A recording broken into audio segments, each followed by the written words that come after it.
মনোজ চেত্ৰী কি হয় আপোনাৰ? ভাইটি হয় বৰতাল ল'ৰা নহয় কালি সন্ধিয়া 6টাৰ পৰাই মানে মানুহটো নাই ন এনে ফোন কৰা হৈছিল কালি সন্ধিয়া 6টা বজাত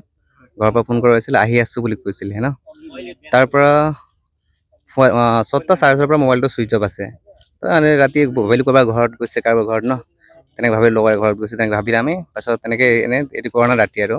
ৰাতিপুৱা যিহেতু মোবাইল ছুইচ অফ পূৰা এতিয়া আপোনাৰ 20 ঘণ্টামান হৈ গ'ল ছুইচ অফ আছে মোবাইল তাৰ পৰা এনে দাদাহঁত এইফালে আপোনাৰ এই ইফালে গৈছে দোলাবাৰীৰ ফালে খুজিব গৈছিলে তাতে নাপালে আৰু ন ইফাল সিফাল পূৰা খুজি আছে বিচাৰি আছে আমিও পূৰা বিচাৰি আছোঁ ইয়াতে আহি দেখিলোঁ যে স্কুটিটো ইয়াতে আছে আৰু মোবাইল আৰু চেইনটো তাতে পৰি আছে ন তেনেকৈ দেখিলোঁ এই ব্ৰিজৰ ওচৰতে দাদাহঁত আহি পেলাই ক'লে মানসিক কিবা অশান্তি হৈ আছে নেকি? তেনেকুৱাতো একো থাকিব নালাগে চব আমাৰ